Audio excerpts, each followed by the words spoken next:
டோலக் அவரது பொம்மை. திரு மீர் ஹாஜி காசம், பத்மஸ்ரீ 2026. எனக்கு எப்படி பேசணும்னு தெரியாது, யாரோடையும் பழக தெரியாது.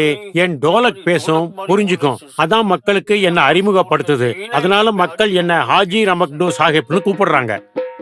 குஜராத்தின் ஜுனாகத் நகரைச் சேர்ந்தவர். ஹாஜி காசம் மிக இளம் வயதிலேயே தன் தாயை இழந்தார்.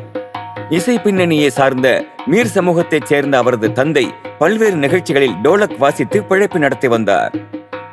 சிறுவன் ஹாஜி காசம் தன் தந்தையைப் போலவே டோலக் வாசிக்க கற்றுக்கொண்டு அவருக்கு நிகராக வாசிக்க வேண்டும் என்பதற்காக தொடர்ந்து பயிற்சி செய்தான்.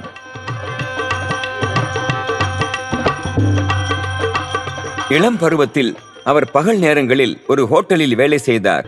அவர் தன் தந்தையுடன் சேர்ந்து பஜன்களையும் பிற இசை வடிவங்களையும் வாசித்தார். அவர் நவராத்திரியின் போது புகழ்பெற்ற திவாலி பெண்ணுடன் தனியாகவும் வாசித்தார். புகழ்பெற்ற நாட்டுப்புற பாடகர் பிரான்லால் வியாஸ் கலந்து கொண்ட ஒரு கச்சேரியில் அவர் தன் தந்தைக்கு பதிலாக கலந்து கொண்டது அவரது வாழ்வில் ஒரு திருப்பு முனையை ஏற்படுத்தியது.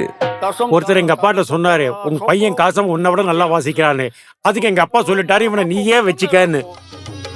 ஹாஜி காசம் பிரான்லால் வியாசுடன் 50 ஆண்டுகள் இணைந்து பணியாற்றினார். அவர்களின் இசை திறமையால் அவர்களுக்குள் ஆழமான அன்பு உருவானது.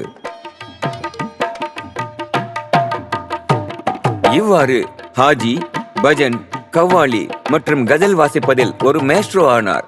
ஒரு தனித்துவமான பாணியை உருவாக்கி டோலக்கை ஒரு முன்னணி தனி வாத்தியமாக மாற்றினார்.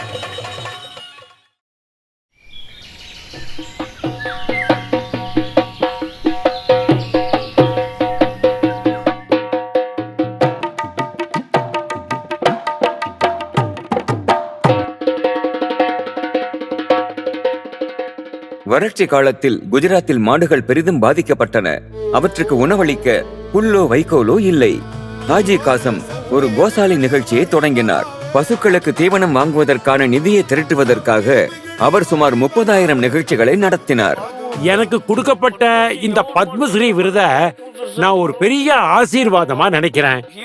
எனக்கு அளிக்கப்பட்ட இந்த மரியாதைக்கு நான் எல்லாருக்கும், இந்த நாட்டு மக்களுக்கும் என்னோட நன்றியை நான் தெரிவிச்சுக்கிறேன்.